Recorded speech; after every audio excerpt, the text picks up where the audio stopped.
vendor itu, istilah vendor itu semuanya itu secara general itu penyedia lah. Kalau uji kesesuaian itu tidak mengkalibrasi sama sekali. Uji kesesuaian kan artinya aja uji kesesuaian. Apakah sudah sesuai? Kalau kalibrasi. Jarang lah Run kalau di alat-alat kesehatan produksi itu.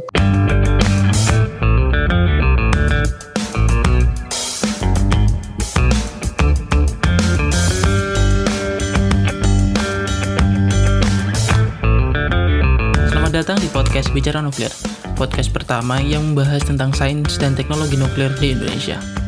Di season ini, kita akan ngobrol dengan lebih banyak ahli, dengan topik yang lebih luas dan lebih far-reaching daripada sebelumnya. Kita akan gali lebih dalam tentang topik-topik nuklir, baik yang umum maupun yang belum familiar di tengah masyarakat. Jadi stay tuned and let's get radiated.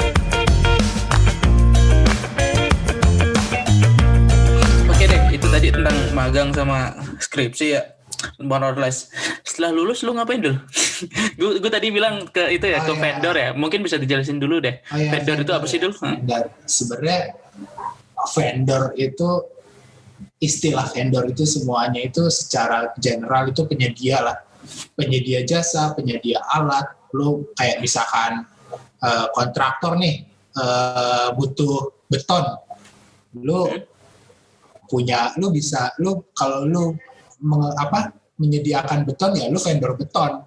Kayak lu menyediakan orang-orang untuk bekerja ya lu vendor jasa gitu. Kalau gua khusus dalam kasus ini vendor alat kesehatan.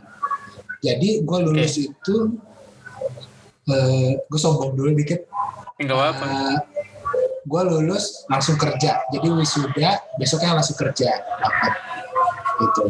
Jadi tapi vendornya itu bukan berjalan di radiasi, bukan di bidang radiasi. Gue vendor alat kesehatan untuk fisioterapi, bayangin. Emang apa bedanya? Fisioterapi, atau fisioterapi? Fisioterapi itu bahasa kerennya tukang urut. Iya, tukang urut. Iya, fisioterapi tukang pijet. Maksudnya apa yang berbeda dari alatnya gitu? Alatnya berbasis laser. Iya, berbasis laser gitu-gitu. Enggak juga. Ada sih alat-alat laser, ada alat-alat fisik, ada alat-alat yang dia menghasilkan ultrasound, ada alat-alat yang emang dia kontak fisik kayak apa ya? Gue lupa ingat, tapi ada alat ultrasound juga. Jadi dia terapi dengan menggunakan ultrasound, ada terapi menggunakan kontak fisik kayak dentuman gitu, pukulan duduk itu, ada traksi. Traksi itu yang biasanya urat yang kejepit itu nanti dibetulin, ditarik gitu. Kayak meja traksi, terus macam-macam sih Ron. Gue tapi itu juga kebetulan kenapa gue bisa masuk cepat karena yang punya itu alumni. Alumni juga. Itu habis itu tapi gue di sana cuma 1 bulan. 1 bulan. Waktu yang sangat sebentar. Pokoknya turun gaji, gue langsung resign. Terus kedua? Jangan dicontoh. Terus gue agak kosong dulu di Jogja, nyantai dulu sampai Lebaran, langsung dapat alhamdulillah di lab kalibrasi. Kalau gue sebelumnya itu jadi produk spesialis, udah supervisor malah. Karena perusahaan kecil juga sih, jadi gue nggak ngapa-ngapain. Terus yang kedua jadi manajer mutu. Di lab kalibrasi alat kesehatan. Itu di mana, berbasis di mana, di Jogja? Enggak, di Jakarta juga. Di Bintaro, dekat rumah gue, dia kalibrasi alat kesehatan. Gue jadi manajer mutu. Gue nggak apa-apain. Gue waktu itu cuma ngurus perizinan komite akreditasi. Iya. Jadi ada dokumen ISO 10125 2012 atau 2017 itu. Jadi kayak kita kalau mau sebagai lembaga yang boleh menyatakan kalibrasi itu harus berdasarkan ISO tersebut, ISO 17025 tahun 2017 yang terbaru. Gitu. Oke. Jadi kalau teman-teman ada yang mau ngebuka lab kalibrasi, lu buat jaminan mutunya, dokumen ISO-nya lu ajuin ke CAN, nanti kan datang. Selain dari standar Bapeten ya? Enggak, ini alat kalibrasi ini masih belum nyentuh. Belum ke UKES. Belum yang UKES. Kalau UKES beda lagi. UKES ngajuinnya ke Bapeten. Gue sejujurnya agak bingung nih berarti nih. Satu UKES uji kesesuaian dan satunya alat kalibrasi. Beda kalibrasi, UKES. Kalibrasi ini misalkan nih contoh. Alat apa ya? Termometer. Oh, kalibrasi. Atau, alat-alat kalibrasi kayak gitu. Timbangan. Misalkan timbangan. Jadi kan alat-alat kesehatan kayak ventilator perlu dikalibrasi, terus inkubator, habis itu banyak alat-alat kesehatan. Alat pacu jantung gitu-gitu ya? Ya, benar. Jadi banyak alat-alat kesehatan itu yang perlu dikalibrasi dan itu sangat penting. Jadi kalau uji kesesuaian itu udah ada, itu sama kayak kalibrasi, tapi ada nuklirnya di situ. Bukan, kalau uji kesesuaian itu tidak mengkalibrasi sama sekali. Uji kesesuaian kan artinya aja uji kesesuaian. Apakah sudah sesuai? Kalau kalibrasi. Cek kalau udah sesuai, hampir sama sih sebenarnya. Ya makanya itu dia kata sesuainya itu loh. Sama, ya benar. Sebenarnya bersama sih ya. Iya ya. Nanti kan outputnya sesuai nggak sesuai. Iya, kalibrasi juga, UKES juga. Cuman tapi apa yang bikin beda? Karena ada pengaruh radiasinya. Enggak sih. Cuman karena ya kalau radiasi kan udah ranah Bapeten. Kalau misalkan kalau itu kan arah Kemenkes kalau alat kesehatan itu. Jadi Bapeten nggak mungkin bisa masuk lah. Oh, berarti memang perlu perlu di-declare di awal ya. Oh, ini tuh yang disebut sebagai, ada undang-undangnya kali ya gitu ya. Jadi yang disebut sebagai alat kesehatan tuh ini atau dari peraturan Kemenkes gitu-gitu.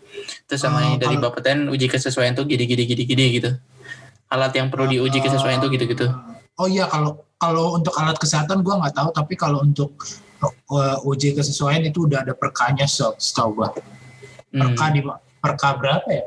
Gue lupa. Pokoknya mengenai alat yang harus diuji kesesuaian. Contohnya kayak radiografi, CT scan, terus yang remeh-remeh kayak TLD gitu-gitu juga ya? Enggak, itu bukan UKES itu. UKES itu khusus. Enggak, TLD jatuhnya kalibrasi. Oh, oke. Kalibrasi, kalibrasinya ada ya beberapa lembaga. Ya gitu, kalau TLD. Oke, tadi itu yang kedua tuh perusahaan kalibrasi itu. Itu berarti more or less ngurusin lebih ke apa tadi, ke CAN itu ya? Jasa. Iya, lebih ke jasa. Iya, kalau gue waktu itu kerjanya itu, tapi bidang jasa itu berarti. Nggak ada alat sama sekali. Jasa gimana maksudnya? Lu punya alat terus lu bantuin untuk ke lapangannya apa gimana? Lu bantu ngoperasiin alatnya apa gimana? Kalau perusahaan gue itu kan lab, namanya lab. Oh iya deh. Laboratorium. Jadi kan ada alat yang dikalibrasi, ya kita kalibrasiin gitu. Terus kita lihat sesuai nggak sesuai. Kalau misalkan sesuai, kasih sertifikat sesuai. Kalau nggak sesuai ya kita bilang nggak sesuai dan suruh di-adjust sama pemilik alat. Lab lo emang lab untuk kalibrator ya? Iya, hanya mengkalibrasi. Ini loh harusnya segini nilainya, dengan segala macam perhitungan, gitulah panjang. Oke, itu berapa lama tuh? Ini pengalamannya Abdul meskipun kerja 2 tahun nih banyak nih. Itu sebulan doang. Gitu. Berarti sebulan doang nih, sebulan lebaran sebulan nih. Sebulan. Nah, habis itu udah pindah gua ke vendor penyedia alat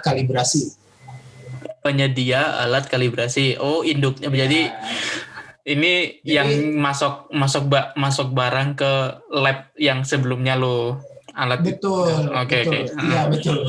Betul. Tapi nggak cuma ke lab, tapi ke rumah sakit juga. Karena ke rumah sakit juga harus punya alat kalibrasi. Ada peraturan apa gitu, saya lupa. Peraturan Kemenkes nomor berapa yang mengharuskan rumah sakit minimal memiliki alat ini gitu. Oke. Seingat gua ya itu. Jadi, nah itu kan Dan perusahaan. boleh cerita nggak itu lo ngapain tuh di situ ya? Bidangnya? Kalau gue waktu itu kalau gue jadi aplikasi support untuk alat-alat kalibrasi atau intinya alat-alat ini sih, alat-alat radiasi, detektor, surveimeter, Aplikasi support tuh maksudnya kayak gimana tuh? kayak teknisi aplikasi. Gue bahasanya apa, aplikasi support bahasanya sih. Kayak sebenarnya sih kayak teknisi, tapi kita ini ada alat, gue jual. Gue bukan sales, tapi gue lebih ke trainer alat yang dijual gitu. Contoh misalkan kan perusahaan gue jual surveimeter, habis itu surveimeternya gue training cara pakainya, ini penggunaannya gimana, terus dalemannya kayak gimana, ya gue ajarin ke customer gitu. Oh, I see gitu. Itu yang sederhananya ya. Kalau yang kompleksnya lebih kompleks lagi, kayak kalau ada hampir mirip teknisi sih. Kalau ada masalah lu juga nyamperin ke sana buat bantuin nyelesain. Terkadang cuman kalau alat-alat yang portable itu nggak ini sih, nggak apa ya, lu surveimeter Run kayak gimana, Iya tahu lah surveimeter radiasi. Terus kalau misalkan mau ada multimeter X-ray, nah multimeter X-ray itu yang digunakan untuk UKES juga. Habis itu ada alat-alat Phantom kan. Phantom kalau di radiologi itu Phantom salah satu alat QA yang penting karena dia bahasanya verifikasi apa gimana ya? Iya, memverifikasi dan validasi hasil dari itunya kan, hasil dari sinarannya kan. Betul, kegiatan QA yang dimana itu ya kita ini sinarnya ini masih bagus apa enggak sih? Produksinya ini masih bagus apa enggak sih? Kalau Phantom kan solid, dia nggak bakal berubah, nggak bakal aneh-aneh kan. Nah, habis itu disinar terus lihat hasilnya. Ketika hasilnya itu tidak sesuai, ya itu perlu ada adjustment lagi dari itu berarti lu Phantom produksi juga? Apa lu cuman maksudnya perusahaan lu berarti hanya menjual. Distributor lah. Kami nggak ada produksi, jarang lah Run kalau di alat-alat kesehatan produksi itu, kecuali ada sih beberapa yang produksi. Ini BTW perusahaan lu yang lama apa perusahaan yang baru sih yang ini yang sekarang kita omongin nih? Belum lama nih. Sebelum ini sebelum yang sekarang ini itu gue di situ. Nah ini agak lumayan ini sih. Nah dari sini itu gue banyak, ternyata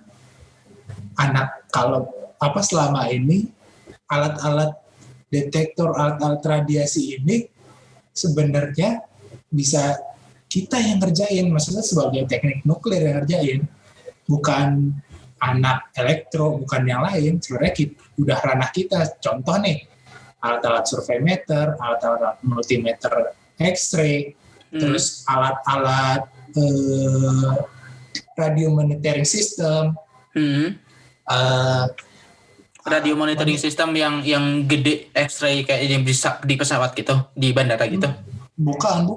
RMS itu lu kayak misalkan di ini deh, di reaktor. Lu reaktor, terus ada di dinding-dinding itu biasanya ada angka angka itu kan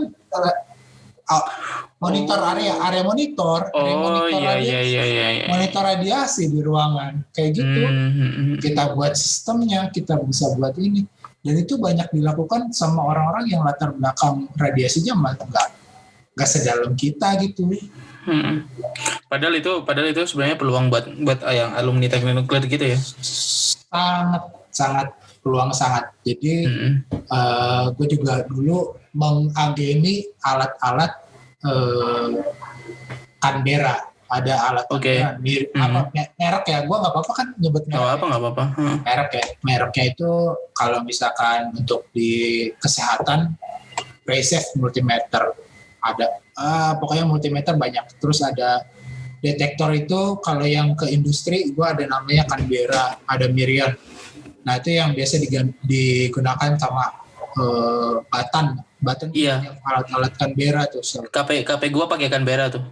Nah itu dia soalnya dia emang MCA, MCA-nya. Ya MCA-nya, SCA-nya, propnya sendiri juga dia bagus. Nah itu terus kayak gue waktu itu pernah bukan gue sih, tapi gue ngebantu juga ngerjain monitor alpha beta particle monitor, habis itu iodine monitor. Jadi dia kan waktu itu gue sempat nanya ke lu juga sih Run, apa gimana outputan dari reaktor itu kan macam-macam ya. Iya. Nah itu kan ada, makanya kita masang detektor atau nozzle atau intinya monitor atau detektor untuk mengecek yang keluar dari tungku atas keluar itu. Berapa alfa betanya, gamanya, terus iodinnya berapa. Itu alat gede juga sih, lumayan. Itu gue dipasang di mana? Itu gue waktu itu pasang di, gue takut, gue salah apa ya, gue PRFN apa? Oh, oke. Gimana ya, pokoknya deket Siwa Besi. Dekat Siwa Besi. Kan gedung Inuki tahu? Tahu. Sebelahnya gedung Inuki kan Siwa Besi. Nah ini sebelahnya lagi. Itu tempat KPU gue, PT BBN. Bukan PT BBN. Bukan. Di belakangnya Inuki pokoknya. Gue lupa. PRFF. Pusat Radio Farma apa? Yang farmasi dan farmaka PRFF. Iya ya, kalau nggak salah itu deh. Kalau nggak salah di situ. Jadi oh iya, di sana mereka juga ada produksi sih, ya masuk akal sih. Makanya gue mikir kalau misalnya lu pasang area monitor di situ, kalau lu bilangnya waktu itu reaktor, gue mikirnya kayak opsinya antara Kartini, Triga di Bandung atau Siwa Besi gitu kan. Itu juga ada. Kita dulu juga sempat ada alat neutron monitor buat di Kartini Bandung ya. Kartini Jogja Pak. Tempat kuliah kita itu semester 7. Astagfirullah, gue lupa. Berarti di Bandung itu ada neutron juga. ABPM juga di Jogja juga ada alpha beta particle monitor. Jadi itu malah ada project, nggak apa-apa lah ya ngomong lah ya. Jadi di militer itu juga karena kemarin sempat ada kasus ini ya di Batan kan yang udah cleanse itu. Iya, itu yang katanya ada yang ngebuang limbah ke sana.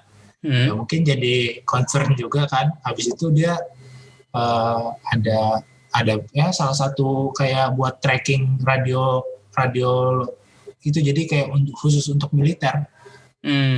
Ya itu umum sih, maksudnya kayak ya semuanya pasti punya lah. Betul. Dan ini faktanya memang militer itu banyak jadi prakarsa untuk sains dan engineering sebenarnya. Dan itu betul. Umum kayak internet juga awalnya juga didukung militer. Iya pasti. Bom atom juga didukung militer. Ya. Betul. Gak heran. Kemarin itu ya kalau nggak tahu sekarang jadi apa enggak itu, cuman kayak pengadaan alat untuk India doang sih, alat monitor radiasi tapi portable khusus militer gitu. Oke. Lumayan juga itu. Itu yang ketiga tuh. Itu tempat terakhir. Satu lagi alat ini paling gua alat alat ukur untuk di Linek. Alat dosimetri bahasa kita. Oh, dosimetri Linek. Iya, dosimetri Linek itu gue juga sebagai itu juga application support itu juga. Nah, sekarang itu setahun gue tuh. Setahun. Oh, yang paling lama tuh? Agustus ya setahu gue. Habis itu pindah gue ke sekarang di Linex, penyedia alat Linex ya, Linex dan Cobalt juga, ada penyedia ini juga TPS juga. Penyedia TPS yang Iya, treatment planning system. Iya, itu juga itu nilainya nggak kecil loh, itu software itu doang. Oh, itu yang lu maksud yang tentang software itu ya? Software Betul. untuk bikin TPS-nya itu ya? Iya, software untuk nge-otak-atik segala macamnya pasien, segala macam. Ada softwarenya sendiri ya. Gue pikir ya kan di apa itu namanya, di podcast sebelumnya kan gue sempat research buat bikin kayak monolog yang tentang untuk apa, nuklir untuk medis kan, makanya gue agak familiar dengan TPS ya. Gue pikir tuh TPS itu dilakukan dengan cara ya dokter, fisikawan medis duduk bareng kayak didiskusiin, ini kita harusnya ini gitu. Apa enggak gitu prosesnya? Enggak, lu by software itu. Oh. By software, nggak mungkin nggak. Kalau nggak, lu gimana cara ngitung?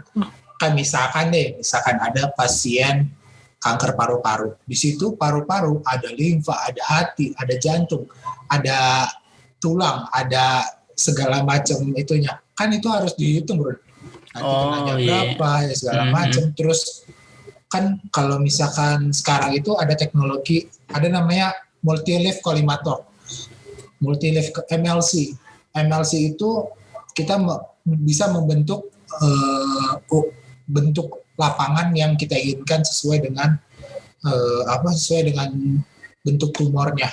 Lapangan radiasinya, lapangan yang bakal disinari kan? Iya, kan lu nggak mungkin kita buat kotak. Sementara kan kalau tumor itu kan bentuknya aneh kan? Iya, nggak beraturan. Kita bisa nyesuaiin itu sesuai dengan gambar kontur yang dibuat dokter.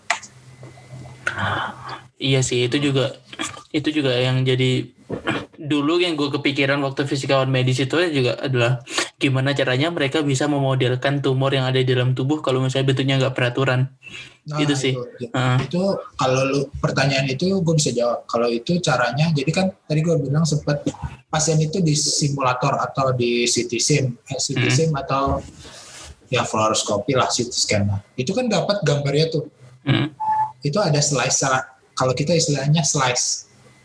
Oh iya ya, nanti tinggal slice-nya dikumpulin, terus nanti dijadiin satu, diakuisisi gambarnya jadi 3D gitu ya? Iya betul. Oke.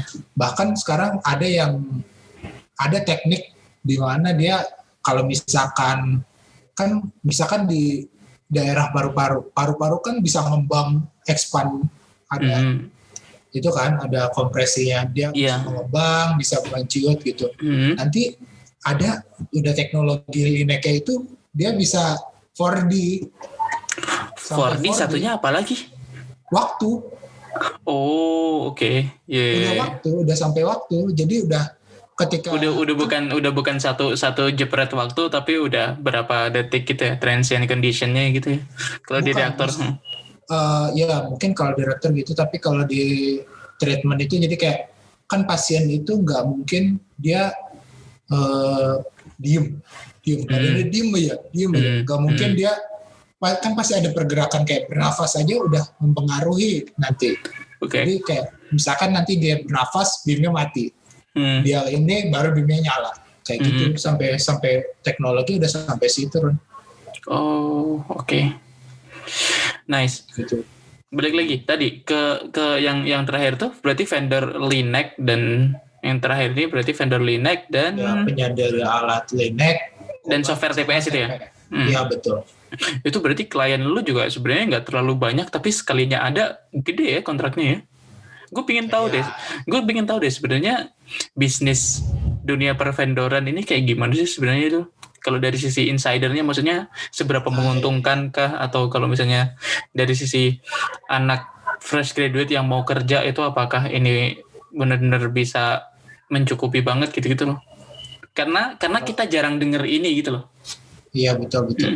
Ini pasti juga kalau misalkan kita juga yang yang anak kuliah aduh gue mau kerja rumah sakit aja lah, kalau misalkan yang anak-anak fisika medis ya gue rumah sakit aja. Terus karena kalau penyedia alat ini kalau misalkan untuk level distributor itu level belajar sih Run. Jadi kalau bagi gue gaji itu ya kalau lu nggak bisa expect gaji tinggi-tinggi kalau untuk di vendor, tapi ilmunya itu jadi kayak kalau misalkan nih contoh kan ada merek-merek gede, kalau kalian tahu GE, kalian tahu Siemens, kalian tahu Philips gitu-gitu. Nah perusahaan-perusahaan gede ini jarang mengambil anak-anak fresh grade, jarang. Nggak tahu sih sepenglihatan gue yang Siemens yang kayak perusahaan-perusahaan itu yang bergerak di bidang bikin alat radiasi gitu-gitu ya? Alat-alat kesehatan itu kan GE, kalau General Electric kalau kalian tahu itu sangat rumlah. Siemens Healthineers, Philips ada Philips juga, Canon, Fuji, tahu Fuji kan? Iya tahu. Fuji itu kan jualan kaset ini juga diagnostik. Oh oke. Nah, gitu. Nah mereka itu jarang. Ya kalau misalkan yang gue lihat ya jarang ngambil anak-anak fresh grade yang baru lulus gitu, biasanya yang berpengalaman. Karena dia kan itu alat-alatnya nilainya lumayan ya. Iya. Lumayan, jadi nggak mungkin anak fresh grade langsung di inilah. Tapi kalau distributor itu masih bisa memungkinkan, masih mungkin kita untuk masuk untuk anak-anak fresh grade untuk distributor. Terus ya kalau misalkan nilai mah standar biasa aja kalau anak-anak ini. Maksudnya nilai gaji gitu maksudnya? Iya nilai gaji. Cuman kalau yang gua tangkap itu ilmunya tuh banyak banget, pengalamannya tuh banyak banget. Jadi kayak gini, jadi kayak lu nggak mungkin langsung gimana ya, lu naik gunung juga harus lewat lembah gini nggak mungkin langsung di puncak kan. Iya betul. Ya itu intinya, lu harus kayak kalau gue pribadi dulu tuh gue pas abis magang gitu gue mikir gue nggak kuat nih gue kalau di rumah sakit kerjanya begini. Tapi terus gue mikirnya kayaknya vendor ini enak deh, di vendor alat linek itu. Gue kayak, enak banget, bisa jalan-jalan, bisa. Lu juga berarti technical support juga di yang perusahaan lo yang sekarang? Lebih ke project officer namanya. Nanti ntar gue jelasin deh. Nah kalau kemarin itu ya gue pengen enak bisa keluar, bisa keliling Indonesia gitu, terus alatnya alat yang kita senang lagi, dan itu gue setahun itu udah kemana-mana kemarin. Udah kalau bagi gue sih udah ngerasain lah Kalimantan, udah ngerasain Sulawesi, udah ngerasain Sumatera, di mana-mana gue udah ngerasain. Habis itu ya sekarang itu masuk nih ke kerjaan gue sebagai project officer dan application support. Kerjanya ngurus izin dari alat itu untuk masuk ke Indonesia gitu. Iya, izin ke Bapeten untuk bisa operasional dan untuk bisa ada. Nah, izin itu ada operasional, ada konstruksi. Nah, gue juga ngurus dua-duanya. Ngebantu rumah sakit untuk menyelesaikan izin operasional. Nah itu yang mau gue tanyain, soalnya kan kalau misalnya lu cuman penyedia alat kan otomatis harusnya yang bikin izin si yang punya alat dong. Iya, yang punya alat. Tapi kan beberapa kayak izin itu, jadi kalau prosesnya nih Run ya, alat gua kan alat gede Run, bukan alat yang kayak udah deh lu beli lu pakai aja. Kayak survei meter gitu enggak ya? Iya enggak, ini udah gede banget. Jadi kan kayak yang pertama dari konstruksi bunkernya. Kita harus buat kan bunker yang benar kan. Kita harus hitung. Pertama hitung dulu baru bangun. Pokoknya izin keluar baru ngebangun bunker. Atau misalkan ada beberapa rumah sakit yang udah bangun bunkernya. Bunkernya dulu, habis itu dibuat izinnya. Kalau misalkan oke, ya udah silakan pasang lineknya, baru buat izin pelayanan. Bangun bunker itu kan harus ada perhitungannya. Yang pakai Monte Carlo gitu ya? Enggak, kalau kita pakai manual aja, ada hitungan manualnya. Oh, ada hitungan manual. Oke. Analitiknya ada. Sepengalaman kita dari vendor juga waktu itu, ketika kita ngajuin pakai nilai untuk proton terapi itu kan kita ngajuinnya perhitungan hasil Monte Carlo. Itu outputnya berupa apa? Jumlah total dosis radiasi yang ada di dalam ruangan itu kan? Oh, grafik kan dia kan kayak kalau Monte Carlo itu kan kita bisa melihat di beberapa titik kan. Iya. Tergantung kita maunya di mana sih, titik-titik mana aja, ya udah titik-titik itu yang diambil, terus ya udah dapat kan hasilnya. Misalkan kita melihat neutronnya atau gamanya, flux neutron, flux gamanya kan bisa kelihatan kalau Monte Carlo kan. Nah itu karena berarti x-nya itu posisi, y-nya flux gitu grafiknya. Apa dosis? Seingat gue waktu itu kalau grafiknya itu jadi posisi, x-nya posisi, y-nya dosis. Oh, dosis dalam rad. Gray. Sievert. Udah Sievert ya. Kayak dia hitungannya itu, gue cuma dikasih hasil hitungannya, gue nggak mungkin lah dikasih mentahan hitungannya Monte Carlo kan. Kalau dikasih enaknya nggak tuh, gue jual lah. Nggak mungkin gitu, itu kayaknya. Ngitung manual lumayan loh berarti. Iya, makanya tapi kalau misalkan itu makan berapa hari tuh kalau misalnya ngitung manual di beberapa titik doang? Enggak, kalau itu kan proton ya, proton. Kalau kita biasanya linek ya kita ada panduannya kan di NCRP sama SRS. Oh iya. Ada hitungan analitik. Mungkin analitik atenuasinya agak beda kali ya. Sebenarnya kan kalau neutron pusing banget tuh. Iya, ini gue juga. Maksudnya kalau neutron di reaktor nuklir kan ngitung atenuasi tapi pakai neutron kan. Kalau partikel alfa beta kayak proton atau elektron paling agak beda kali ya. Iya pasti mereka ada lah subset tuh. Gak tau, gue juga nggak ngerti sih. Cuman kayak menarik aja, kayak anjir kalau gue bisa belajar mantep juga nih. Tapi waktunya nggak ada. Bukan nggak ada sih, kayak nanti deh kalau misalkan gue bener-bener lagi nganggur banget, baru mungkin gue mau aja belajar itu. Sebenarnya ini tuh ya, nuklir di bidang medis itu sangat menjanjikan ya. Maksudnya kayak ya oke lah kita nggak realisasi reaktor, tapi ini nih salah satu yang kayak paling punya efek yang paling gede gitu ya. Betul, kalau lu pada mau nuklir tapi kayak di Indonesia aja, ya udah di sini aja di bidang medis ini. Karena yang gue lihat itu rata-rata yang ngerjain ini bukan orang-orang yang gimana ya? Bukan punya orang-orang yang punya latar belakang radiasi sedalam anak teknik nuklir gitu, atau fisika radiasi. Ya, fisika radiasi secara umum lah ya. Ya betul. Jadi kayak gitu ya. Situ kalau kerja kan izin tuh. Yang kedua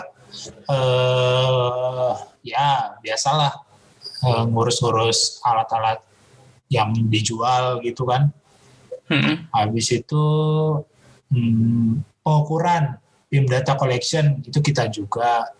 Kalau BIM data collection itu jadi kan kayak Linek ini kan dia ngeluarin radiasi output ya.